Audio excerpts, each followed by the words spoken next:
नमस्कार, मैं हूं आपके साथ पराग गुप्ता। आप देख रहे हैं इंडिया न्यूज मध्य प्रदेश छत्तीसगढ़। वक्त हो गया है बड़ी बहस मध्य प्रदेश का। आज बात करेंगे विधानसभा में पेश बजट की। मध्य प्रदेश के वित्त मंत्री जगदीश देवड़ा ने आज विधानसभा में बजट पेश किया। यह शिवराज सरकार के चौथे कार्यकाल का अंतिम बजट है। जनता पर कोई नया कर नहीं लगाया गया। बजट में महिला, यूथ और किसानों पर फोकस किया गया है। खासकर महिलाओं के लिए शिवराज सरकार ने अपना खजाना खोल दिया। महिलाओं के लिए अलग अलग योजनाओं में 1.02 लाख करोड़ का प्रावधान किया गया। इसमें स्टूडेंट को भी ध्यान में रखा गया है। फर्स्ट डिवीजन से 12वीं पास करने वाली छात्राओं को ई स्कूटी दी जाएगी। बेरोजगारों को 1 लाख सरकारी नौकरियां दी जाएंगी। बकायेदार किसानों के सरकारी संस्थानों से लिए गए कर्ज का ब्याज सरकार भरेगी। इसके लिए 2500 करोड़ रुपए का प्रावधान है। मध्य प्रदेश के तीर्थ स्थलों पर हेलीकॉप्टर सेवा शुरू की जाएगी।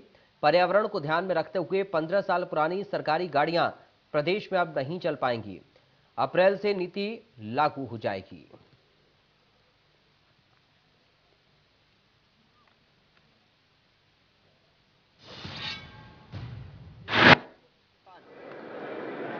जो ऋण माफी के झूठे वादे के चक्कर में डिफाल्टर हो गए थे और उनको 0% ब्याज पे कर्ज मिलना बंद हो गया था, हमने तय किया है कि हम ये जो कर्ज है, कर्ज का जो ब्याज है सहकारी समितियों का, वो सरकार भरेगी ताकि 0% ब्याज पर फिर किसान को कर्जा मिल सके। उसके लिए 2500 करोड़ रुपए का प्रावधान इस बजट में किया गया है।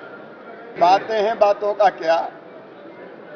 कांग्रेस में आज इतना दम नहीं था कि वो इतने अच्छे बजट को ढंग से सुन पाती, और इसलिए हाउस में भी चिल्लाओ, सुनने मत दो। जनता गवाह है कि कम से कम बजट भाषण तो जिसको जनता सुनना चाहती है वो ढंग से हो जाने दो। लोकतंत्र की परंपरा है, आप अपना जब बजट पर चर्चा होती जो कहना होता कहते, लेकिन ना कोई अनुशासन है, ना लोकतांत्रिक मूल्यों में विश्वास, केवल झूठ झूठ और झूठ परोसना। तो झूठ की दुकान हो गई है कांग्रेस। बजट प्रदेश के किसानों, गरीबों, मजदूरों, बहन बेटियों, युवाओं, बच्चों और बुजुर्गों को, और एक बात और आप सब लोगों ने जानकारी में पहले आई होगा कि ये ई बजट था। विधानसभा के अंदर भी सभी विधायकों को नई तकनीक से युक्त किसी प्रकार के मोटे मोटे बुकलेट नहीं, वो प्रावधान है। इस वर्ष 413 करोड़ रुपए का एक बार फिर सरकार की कुशल वित्तीय प्रबंधन से राजस्व आदि की स्थिति बनी है। तो बजट का जो आकार है 2,79,237 करोड़ का जो प्रावधान किया गया था, हमारा राजकोषीय घाटा 55,709 करोड़ रुपए अनुमानित है, जो सकल घरेलू उत्पाद के लगभग 4% की सीमा में, जिसको हम कहते हैं कि पूंजीगत व्यय और राजस्व व्यय के जिससे इंफ्रास्ट्रक्चर डेवलप हो, और इंफ्रास्ट्रक्चर डेवलप होता है तो रोजगार के अवसर उपलब्ध होते हैं। यह बजट 3,14,025 करोड़ रुपए का है। अगर पिछले साल की बात करें तो 2,79,697 करोड़ रुपए का बजट था। वहीं शिवराज सरकार का पेपरलेस बजट पेश होने के बाद अब प्रदेश कांग्रेस अध्यक्ष ने बयान दिया है। उन्होंने कहा कि झूठी सरकार का झूठा बजट है। पूर्व वित्त मंत्री तरुण भनोट ने भी राज्य सरकार पर जमकर हमला बोला। आज इसी मुद्दे पर करेंगे बातचीत, लेकिन उससे पहले सुनिए कांग्रेस ने क्या कुछ कहा। और झूठ का बजट है। घोषणाबाज सरकार की घोषणाओं का स्मारक है। झूठी सरकार का झूठा बजट कि ये कर्ज, कमीशन और सत्यानाश का बजट है। प्रस्तावित सब कुछ प्रस्तावित है, सब प्रावधान है, पर अगर हम पिछले साल का बजट देखें, उसमें भी जो प्रस्तावित और प्रावधान थे उसमें से केवल 55% का वितरण हुआ।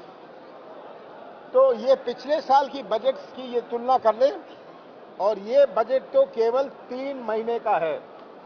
केवल चुनावी घोषणा, गुमराह और कलाकारी का बजट है। बजट का विरोध करते हैं और सरकार से तत्काल मांग करते हैं कि जब चर्चा पुनः शुरू हो सदन में तो सबसे पहले सरकार ये कहती है केंद्र सरकार ने, मोदी जी ने सिलेंडर का रेट बढ़ा दिया, पर आपके पास अधिकार है, मैं भी वित्त मंत्री इस प्रदेश में रहा हूं, आप वैट कम कर सकते हैं और आम जनता को राहत दे सकते हैं। जो राजस्थान की कांग्रेस की सरकार ने, माननीय अशोक गहलोत जी की सरकार ने किया है कि गरीबों को सिलेंडर सिर्फ 500 रुपए में दिया जाएगा। हम ये मांग करते हैं सरकार से कि बाकी तो आप कुछ नहीं कर पाए, कम से कम लोगों का चूल्हा सुचारू रूप से जल सके, उनका परिवार चल सके। मैं ये मांग मध्य प्रदेश के माननीय मुख्यमंत्री जी से और वित्त मंत्री जी से तो कहने का कोई मतलब है नहीं, क्योंकि वो तो निर्भर करते हैं वल्लभ भवन में बैठे हुए चंद अधिकारियों के ऊपर, पर साथ साथ अगर संवेदनशील है तो मध्य प्रदेश के माननीय गृह मंत्री जी से भी ये मांग करता हूं कि वो सरकार को सद्बुद्धि दे और चर्चा करे कि गैस सिलेंडर के रेट तत्काल रूप से जो बढ़े हुए हैं वो कम किए जाए। 2023 में जब कांग्रेस की सरकार बनेगी तो हम गरीब लोगों को, मध्य प्रदेश के आम लोगों को 500 रुपए में सिलेंडर देंगे, ये हम वादा करते हैं। चलिए, हमारे साथ दो खास मेहमान जुड़ गए हैं, सीधा आपका परिचय करा दें। बीजेपी से प्रवक्ता अनिल पटेल हमारे साथ हैं। अनिल पटेल जी, आपका स्वागत है। कांग्रेस पार्टी से प्रवक्ता अनुराधा सिंह हैं। अनुराधा सिंह जी, आपका स्वागत है। अनिल पटेल जी, कांग्रेस पार्टी कह रही है ये तो झूठ का पुलिंदा आप लोग पेश कर रहे हैं। पिछले बजट में जो आपने वादे किए उनको कम से कम पहले पूरा करिए, उसके बाद आगे के वादों को करिए जनता के साथ में। देखिए, पिछला बजट जो था वो 2,79,000 करोड़ रुपए का बजट था, जिसमें सारी राशि खर्च हो गई है। केवल 39,000 करोड़ रुपए ही खर्च नहीं हुए थे। अब उस आधार पे कमलनाथ जी कह रहे हैं कि इन्होंने केवल 55% काम किया है और 45% काम नहीं किया है। तो ये कमलनाथ जी जाने ऐसा क्यों कह रहे हैं, मुझे नहीं मालूम है। और वो तो कहेंगे ही कि बजट बेकार है, तो कुछ नहीं है, ये तो विपक्ष का काम ही है, वो आरोप लगाएंगे। लेकिन मैं आपसे कहना चाहूंगा कि माननीय मोदी जी ने जैसा कि निर्णय लिया है कि भारत देश को 5 ट्रिलियन इकोनॉमी बनाना है और उसी लक्ष्य को पूर्ण करने के लिए और गरीबोन्मुखी योजनाओं और अंत्योदयी प्रयास कैसे करे जाए जिससे लोगों को अधिक से अधिक लाभ मिले, इसलिए हमारे मध्य प्रदेश के यशस्वी मुख्यमंत्री माननीय शिवराज सिंह चौहान जी ने यह प्रण लिया है कि हमारे प्रदेश का भी योगदान उस 5 ट्रिलियन इकोनॉमी बनाने में होगा। तो इस तरह से अगर हम पिछला आंकड़ा देखते हैं तो लगभग 550 लगभग 0.5 ट्रिलियन योगदान मध्य प्रदेश का रहा है। इसी तरह से इस वर्ष जो देख रहा हूं मैं कि राज्य में सकल घरेलू उत्पाद में वर्ष 2022-23 में अनुमान के अनुसार जो हमारी विकास दर रही है, वृद्धि हुई है, वो 16.43% रही है। देश के सकल घरेलू उत्पाद में हमारे प्रदेश का योगदान विगत वर्षों में 3.6% से बढ़कर के 4.8% हो चुका है।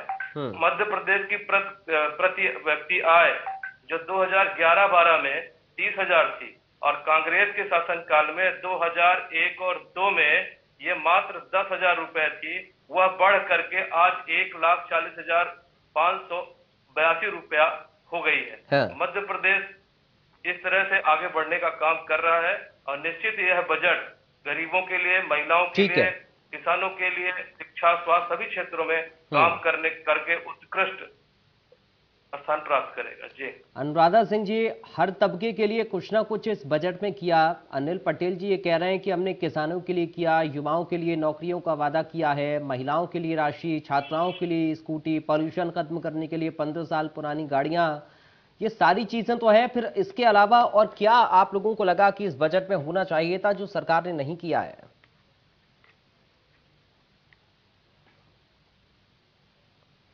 अनुराधा जी, आपकी आवाज नहीं आ रही है, अगर आप म्यूट हैं तो प्लीज अनम्यूट कर लीजिए।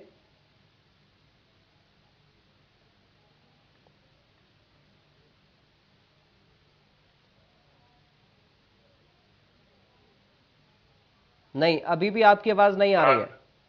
और आपकी आवाज नहीं आ रही। अब आ रही है क्या सर? जी सर, जी जी जी जी मैम, अनुराधा जी बोलिए, अब आपकी आवाज आ रही है। जी, मैं सर सबसे पहले मैं इंडियन न्यूज के सभी दर्शकों और आपको नमस्कार करती हूँ जी। और मेरे साथी प्रवक्ता भारतीय जनता पार्टी के, उनको भी मेरा सादर नमस्कार। मैं सर आपसे ये कहना चाहूंगी, sir am I audible sir? जी जी जी जी जी, मैं सर आपसे ये कहना चाहूंगी कि बजट क्या होता है। बजट हमारी आय और व्यय का लेखा जोखा होता है। अभी इस वित्तीय बजट में जो आज आदरणीय वित्त मंत्री जी ने सदन के समक्ष रखा, उसमें आप ये देखिए कि पिछले साल के प्रस्तावित प्रावधान का 55% हिस्सा भी खर्च नहीं कर पाई भारतीय जनता पार्टी की सरकार। और मैं आपको बताना चाहूंगी सर, मैं क्या ऑडिबल हूँ आपको? जी जी मैम, आप बोलिए, आपकी आवाज आ रही है। जी, मैं सर ये कहना चाहती हूँ कि सर जो खर्चा है मध्य प्रदेश की भारतीय जनता पार्टी की सरकार का 3 लाख करोड़ कुछ और ज्यादा है। आमदनी भी 2 लाख करोड़ और कुछ रुपयों में है। आय और व्यय में जो अंतर है वो 90,000 करोड़ रुपए का है। इसकी भरपाई सरकार कैसे करेगी? आज वैसे ही भारतीय जनता पार्टी की 18 साल की आर्थिक विफलताओं के कारण आप देखिए मध्य प्रदेश का प्रति व्यक्ति 51,118 रुपए का कर्जदार है। और आज भारतीय जनता पार्टी की आप ये देखिए कि आज आर्थिक विफलताओं के कारण मध्य प्रदेश 3,80,000 करोड़ रुपए का कर्जदार है। और मैं दूसरी चीज ये कहना चाहूंगी, आपका ध्यान आकर्षण करना चाहूंगी, आज सदन में बताया गया कि भारतीय जनता पार्टी की सरकार ने, वित्त मंत्री जी ने बताया कि कोई नया कर नहीं लगाया गया है जी। तो 2022-23 में 7,000 करोड़ रुपए राज्य कर के माध्यम से प्राप्त हुआ और वह 2023-24 के बजट अनुमान में 8,000 करोड़ रुपए कैसे हो गया? बताया भारतीय जनता पार्टी की सरकार ने, पूछती हूँ। और मैं आपका ध्यान आकर्षण करना चाहूंगी कि आपने जो कहा, आज युवा, मध्य प्रदेश का युवा सड़क पर बैठा है जी। श्रम पोर्टल पर रजिस्टर्ड बेरोजगार 1,21,000 है और आप मात्र कितनी नियुक्तियां कर रहे हैं? किन 18 सालों में भारतीय जनता पार्टी बताए कि उन्होंने सरकारी नियुक्तियां कितनी करी? और मैं आपसे कहना चाहूंगी कि दूसरी तरफ आप देखिए बजट में कांग्रेस की सरकार ने, हमारे आदरणीय पूर्व मुख्यमंत्री कमलनाथ जी और हमारे आदरणीय प्रदेश अध्यक्ष जी जब मुख्यमंत्री थे तो उन्होंने किसान ऋण माफी योजना के तहत 27 लाख किसानों का कर्जा माफ किया था और उस योजना में मात्र 3,000 रुपए का प्रावधान किया है भारतीय जनता पार्टी की सरकार ने। ये किसानों के साथ छल किया है। वहीं मैं आपको बताना चाहूंगी कि आप देखिए एससी वर्ग के छात्रावास के बजट में कटौती की और जनजाति वर्ग की बस्तियों के विकास की योजनाओं के मद में पिछले वर्ष की तुलना में 50% तक कटौती क्या दर्शाता है? भारतीय जनता पार्टी की सरकार की प्राथमिकता में एससी एसटी वर्ग के लोग नहीं है क्या?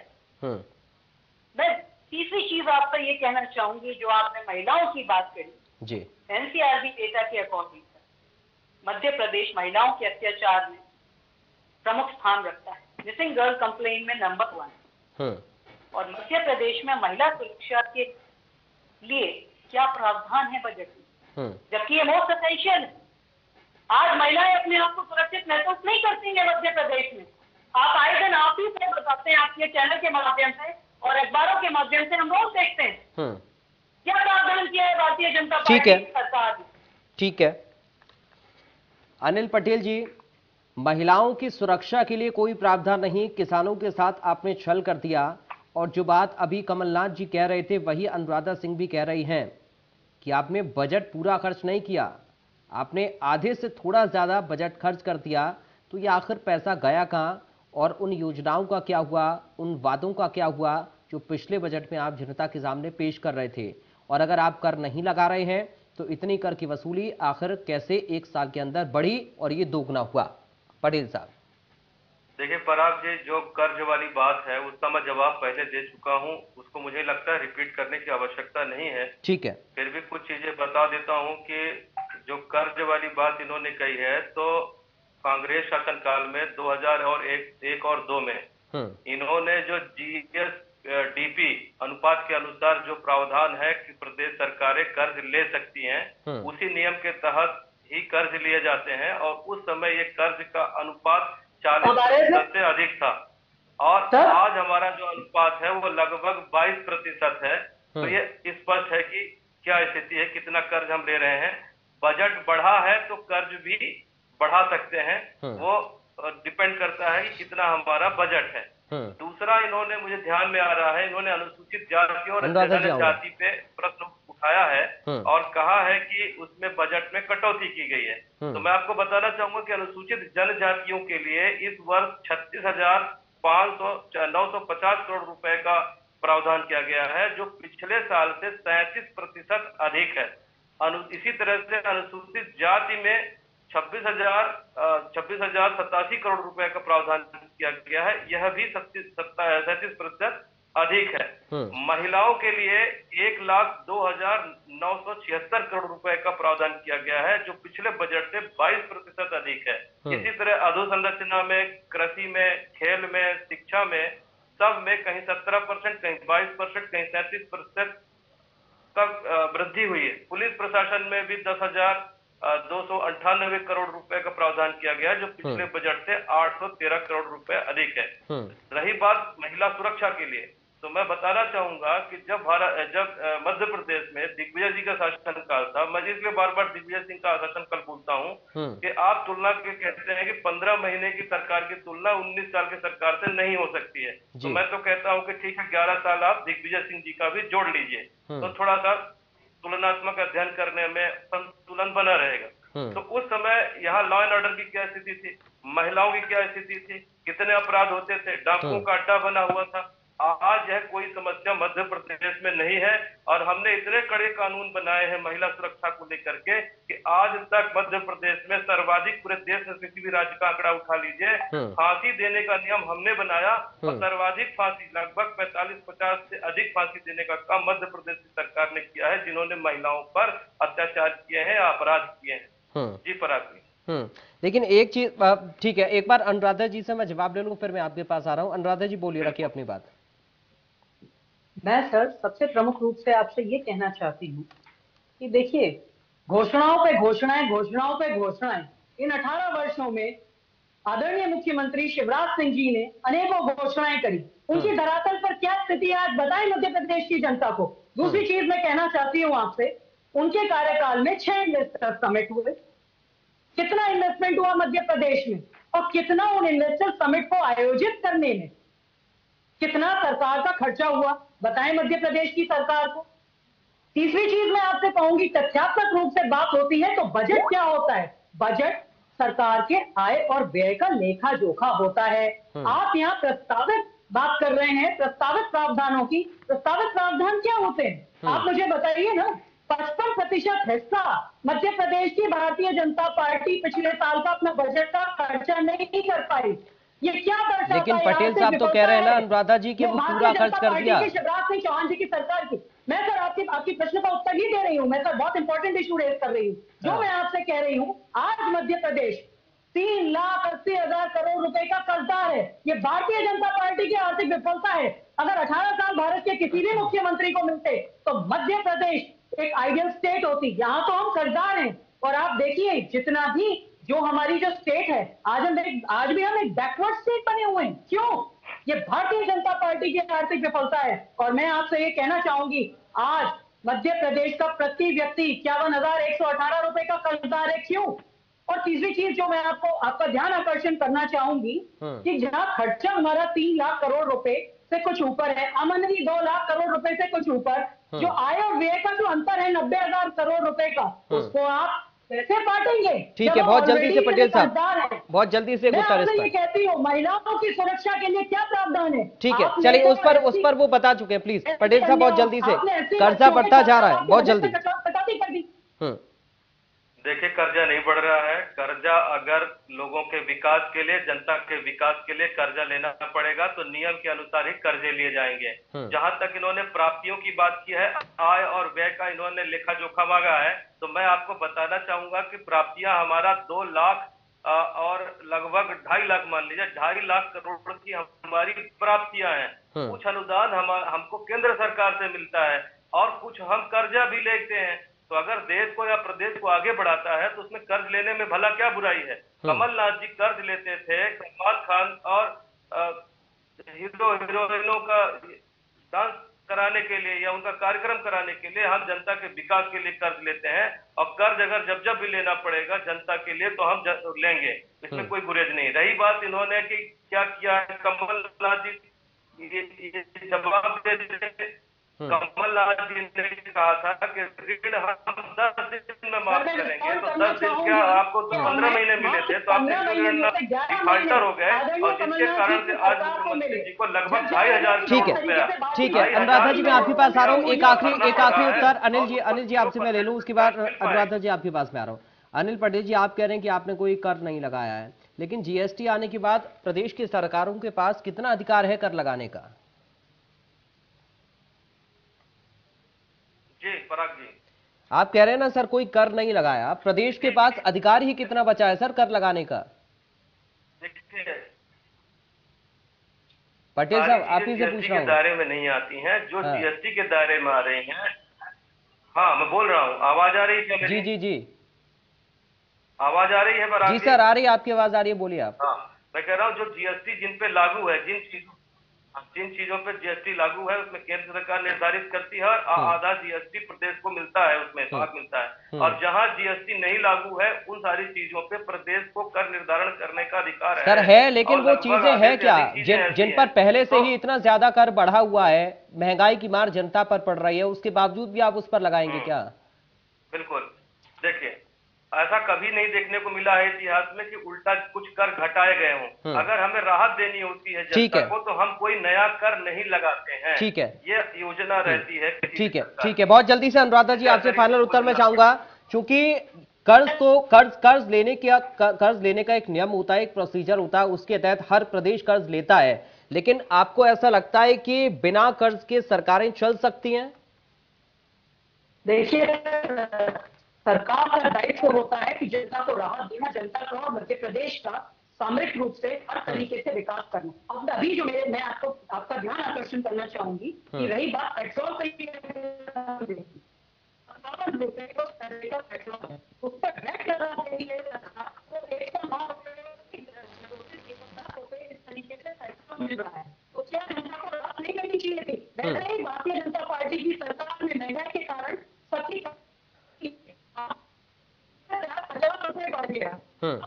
2014 में यूपीए की सरकार ने 410 रुपए का सिलेंडर था, ठीक है, 110 रुपए के पार है। ठीक है, तो आप बताइए किसी चीज जो मेरे साथी ठीक है, चलिए वही तो मैंने पूछा पटेल साहब से। बहुत शुक्रिया, चूंकि आज समय हमें इतनी ज्यादा इतना बहुत शुक्रिया अनिल पटेल साहब आपका जुड़ने के लिए। अनुराधा सिंह जी आपका बहुत शुक्रिया हमारे साथ चर्चा का हिस्सा बनने के लिए। तो बजट आ चुका है, कितनी उम्मीदें वो आज जनता का रिएक्शन भी आपने देखा और सुना इंडिया न्यूज के माध्यम से। इसके साथ ही जो वादे किए गए बजट के अंदर उन पर कैसे धरातल पर काम किया जाएगा अब आगे ये देखना होगा। नमस्कार।